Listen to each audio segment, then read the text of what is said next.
मंच पर उपस्थित महाराष्ट्र सरकार के मुख्यमंत्री श्रीमान देवेंद्र फडणवीस जी, उप मुख्यमंत्री श्रीमान एकनाथ शिंदे जी, अजीत दादा पाटिल जी, पवार जी, मेरे साथी मंत्री महाराष्ट्र के ही श्री मुरलीधर माहौल जी, श्री बाबा साहेब पाटिल सहकारिता मंत्री महाराष्ट्र सरकार, श्री नीतीश राणे मत्स्य पालन मंत्री महाराष्ट्र सरकार, श्री पंकज भोयर माननीय सहकारिता राज्य मंत्री महाराष्ट्र सरकार, मंच पर उपस्थित सभी सरकार के प्रमुख अधिकारीगण और आज के कार्यक्रम में पधारे सभी भाइयों बहनों, आज सुबह ही मुझे फेस टाइम पर मेरा कार्यक्रम देखकर एक पत्रकार का फोन आया कि साहब ये 2 ट्रॉलर के लोकार्पण के लिए आप जा रहे हैं। उनका पूछने का तात्पर्य यह था कि कार्यक्रम बहुत छोटा है, मगर मैं आज सबके बीच में बताना चाहता हूं कि अभी देवेंद्र जी, मैं, एकनाथ जी, अजीत दादा वर्ल्ड मैरीटाइम समिट का उद्घाटन कर आए हैं। मेरे हिसाब से ये 2 सरकारी कार्यक्रम में अभी का ये छोटा सा कार्यक्रम बहुत बड़ा है, क्योंकि इसी से आने वाले दिनों में न केवल भारत की मत्स्य संपदा की संभावनाओं का दोहन करने की क्षमता बढ़ेगी, परंतु मत्स्य उद्योग का जो मुनाफा है वो मेहनत करने वाले, हमारे मत्स्य पालन करने वाले गरीब सहकारिता के किसान के घर में पहुंचेगा। इसका ये यंत्रणा है।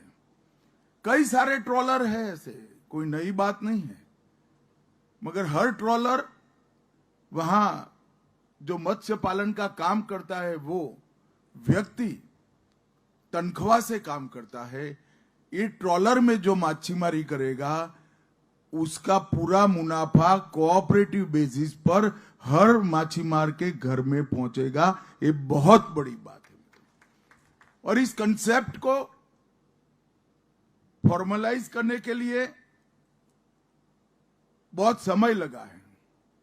अभी तो 14 ट्रॉलर इस तरह के दिए जाएंगे, परंतु मैंने ओडिशा, गुजरात और आज महाराष्ट्र के मुख्यमंत्री जी से भी बात करी है। हम भारत सरकार, केंद्र सरकार, सहकारिता और मत्स्य विभाग, इस सभी का मिला जुला कर मैंने लक्ष्य बनाया है कि 5 साल में कम से कम 200 ऐसे ट्रॉलर हम हमारे मत्स्य पालन करने वाले भाइयों को देंगे और कोऑपरेटिव बेसिस पर देंगे। ये 25 दिन तक गहरे समुद्र में रह पाएगा, 20 टन तक मछलियां ढोकर यहां वो ला पाएगा। इनके बीच में एक बड़े जहाज भी कुछ रखेंगे जो कोऑर्डिनेशन का काम करेंगे और बीच में से मछली को उठाकर किनारे तक पहुंचाएंगे। और मैं अभी देख कर आया, अंदर रहने की और खाने पीने की सुविधाजनक व्यवस्था भी की है। तो एक प्रकार से शुरुआत हमारे 11,099 किलोमीटर के लंबे तट रेखा पर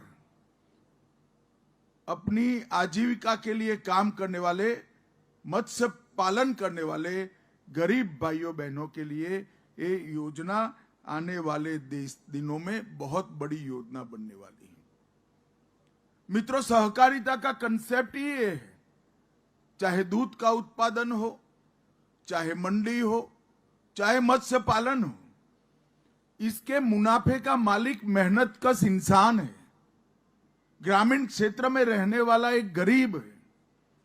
और जब वो गरीब अपने आप में आर्थिक रूप से संपन्न होता है, तब जाकर देश सच अर्थ में समृद्ध होता है। जो देश की समृद्धि को सिर्फ जीडीपी की दृष्टिकोण से देखते हैं, वो इस इतने बड़े देश की सामाजिक व्यवस्थाओं को नहीं समझते हैं।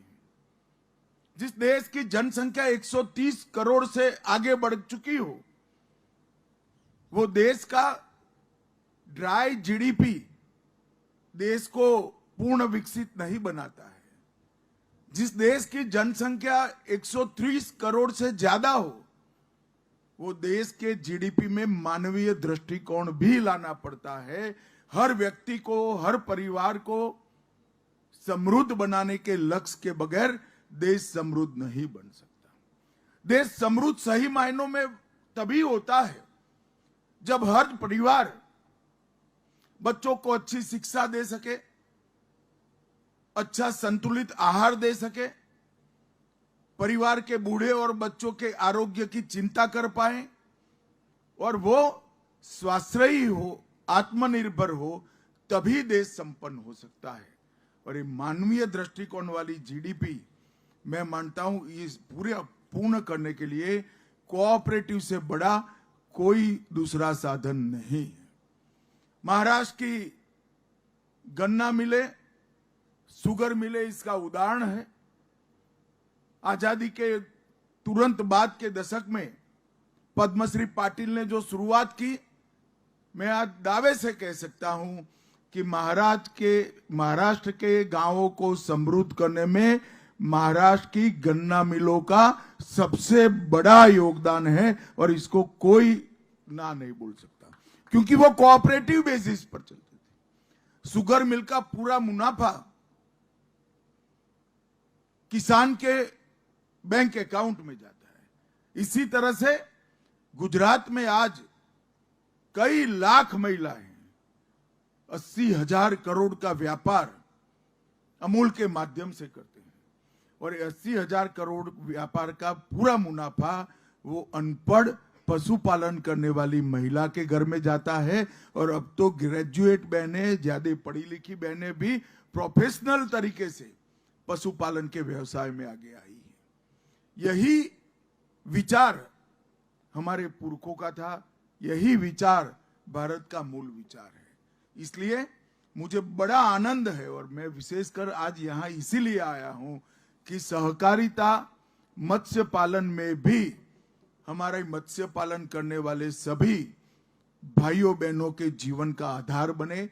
इस दिशा में हम आगे बढ़ रहे हैं। बाद में आगे प्रोसेसिंग, एक्सपोर्ट और कलेक्शन करने वाले बड़े जहाज की भी योजना अभी तो कागज पर है, मगर थोड़े ट्रॉलर बनने के बाद हम इसको साकार भी करेंगे। इसका प्रोसेसिंग भी वो करेंगे, चिलिंग सेंटर भी उनके होंगे और एक्सपोर्ट भी हमारी मल्टी स्टेट एक्सपोर्ट की कोऑपरेटिव बनी है, उसके माध्यम से होगा।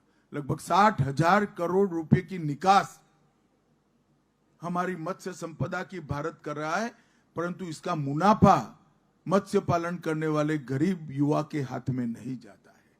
और ये योजना आज एक नया द्वार खोलेगी मत्स्य पालन करने वाले परिवारों को आर्थिक रूप से सक्षम बनाने की, निर्यात का मुनाफा उनके तक पहुंचाने की और ग्रामीण विकास करने की भी।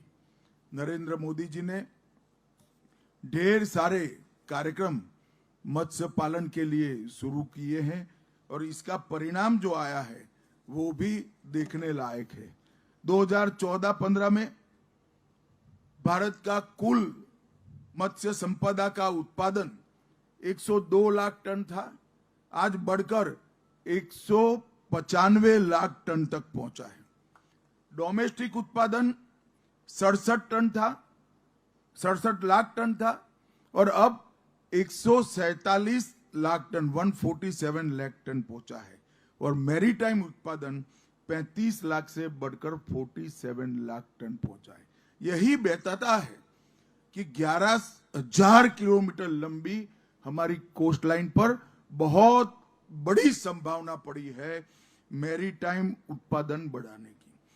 67 से लेकर 147 तक 67 से 147 लाख टन का मतलब 119% की बढ़ोतरी मीठे पानी में मत्स्य पालन की हुई है। और मैरीटाइम में 35 से लेकर 35 से बढ़कर 47 लाख टन। अपार संभावनाएं 11,000 किलोमीटर लंबी तट रेखा में पड़ी है और उसका दोहन करना और कोऑपरेटिव बेसिस से उसका मुनाफा हमारे मछुआरा भाइयों बहनों तक पहुंचाना, ये हमारे मंत्रालय ने लक्ष्य रखा है। मैं आज ये लंबी तट रेखा पर काम करने वाले अपने सभी ग्रामीण मछुआरा भाइयों बहनों को विश्वास दिलाना चाहता हूं। 5 साल में हम एक ऐसा तंत्र बनाएंगे जो डेयरी की तरह, गन्ना मिलों की तरह, बाजार समितियों की तरह किसानों के लिए, मछुआरों के लिए काम करेगा और उनकी आर्थिक समृद्धि का कारण भी बनेगा। आज मुझे बड़ा आनंद है कि यहाँ पर हमने एक कोऑपरेटिव को 2 ट्रॉलर दिए हैं और यही हम 200 तक ले जाने का लक्ष्य रखकर आगे बढ़ रहे हैं। फिर इसकी पूरी इकोसिस्टम भी कोऑपरेटिव बेसिस पर बनाएंगे, जैसे डेयरी में बन चुकी है, शुगर में बन रही है, इसी प्रकार की बनाएंगे। मैं आशा करता हूं कि आज जो शुरुआत हुई है इस पर परमात्मा का आशीर्वाद रहेगा और हमारे देश की लंबी तट रेखा पर बसे हुए सभी ग्रामीणों की समृद्धि का द्वार खुलेगा। मैं फिर से एक बार आप दोनों जो यहाँ पर खड़े हैं, आज चाबी लेकर दरिया में जाने की शुरुआत करेंगे, वो दोनों लोगों को बहुत बहुत शुभकामनाएं और बधाई देना चाहता हूं। धन्यवाद।